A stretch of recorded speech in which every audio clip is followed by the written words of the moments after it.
So you draw some of these lessons from the Gita, from Ramayana, from the Mahabharata. Can you tell us a little bit, maybe with a story, in terms of how that works? So you have the idea of Vishnu as one who preserves the world, and wherever Vishnu goes, we are told Lakshmi follows. Lakshmi is the goddess of wealth and fortune. But Vishnu always manifests on earth in different forms, and these are the avatars. So he becomes Ram in the Treta Yuga, he becomes Krishna in the Dwapara Yuga. Ram follows rules, Krishna breaks rules. Ram is uh, from a royal family, Krishna is from a cowherd family. Thus, God has to take many forms to establish Dharma. So it's not standardized. So some people will worship Ram, some people will worship Krishna, some people will say, I will worship Vishnu, but Vishnu does not make sense unless you understand Shiva. And therefore you suddenly see even the gods are having different forms, different temples across India. There are different temples, there are different practices, different rituals. People are trying to standardize the temple practices, right? They're trying to standardize, just as businesses try to standardize. They say that every market has to behave exactly the same way, and this is in, we want everybody to think in the same way. We want consumer economy to function in that way. It's basically, we don't want to be Vishnu, and when you don't want to be Vishnu, you'll never attract Lakshmi. So this obsession with what, standardization and uniformity, which informs Western business practices and is now slowly percolating into Indian business practices, is interesting. It's not going to work, but well, we can try.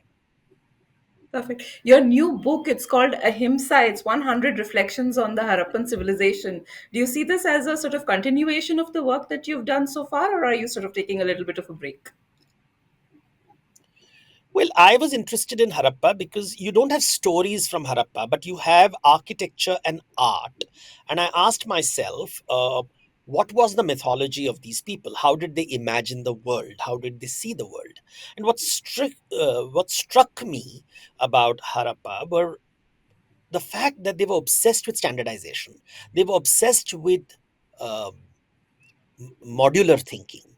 Uh, Everything was very well organized, everything was well measured, and everybody says, what a wonderful civilization. But it really feels like an industrial unit where everything is tightly controlled. It didn't feel, in many ways, a standard Indian idea. And so I said, let me just read this. And the more I went in, I realized these Harappan cities were trading communities. They were trading with the Middle East. They were exporting lapis lazuli from Afghanistan, carnelian from Gujarat, and it was going up the Makran coast towards the Persian Gulf. Oman has Harappan seals, and you realize it's a trading community. And like all trading communities, they prefer standardization.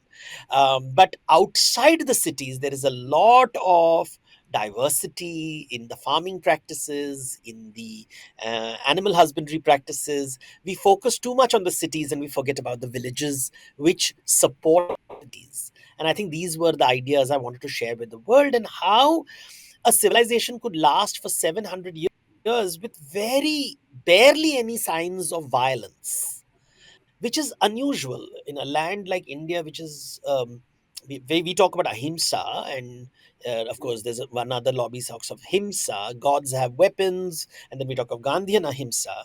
I suddenly realized, like the Jain community is a business community, and they talk of ahimsa, and they also like standardization, and they also enjoy measurement. I suddenly looked at these cities and I said, oh, could this be a form of proto mercantile religious practices, and I think that's struck me very, very powerfully.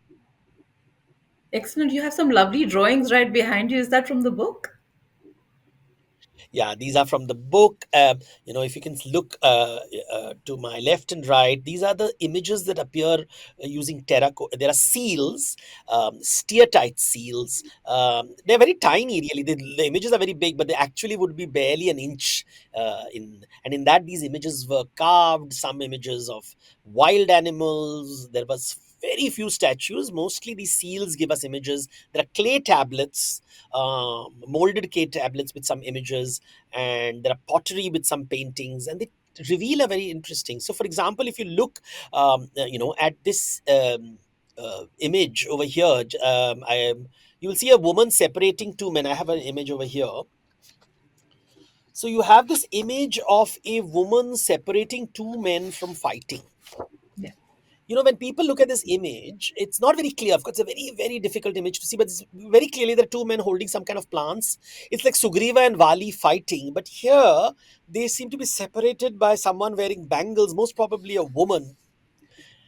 And I looked at it, and everybody's, when I would look at the interpretations, which is so difficult. They would always say men fighting over a woman. And I said, that's a very patriarchal gaze.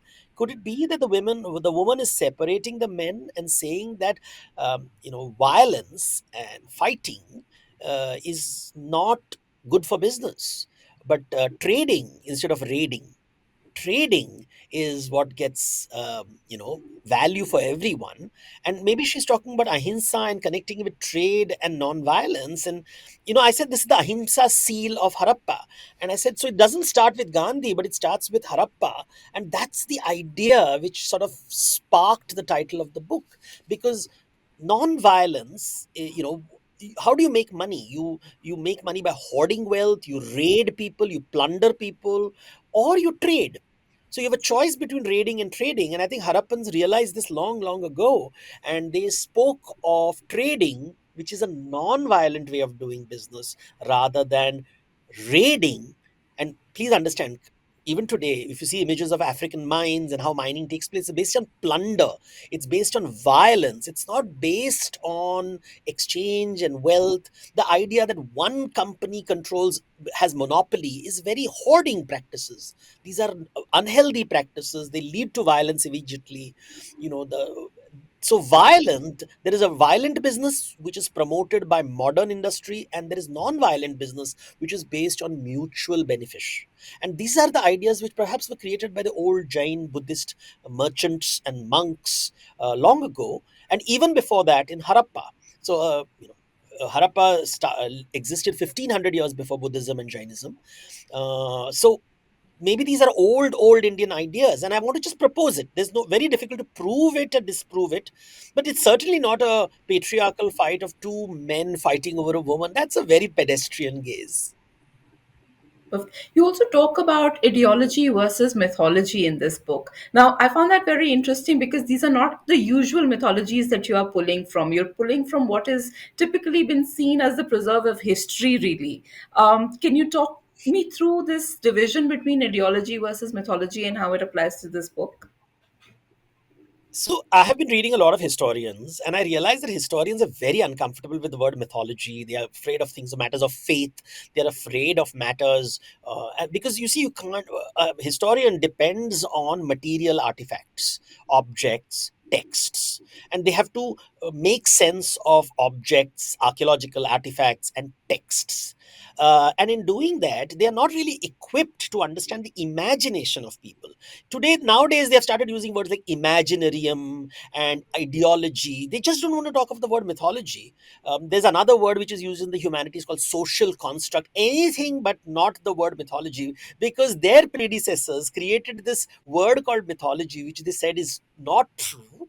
And they started believing that mythology is something false and disturbs people, and ideology is something better.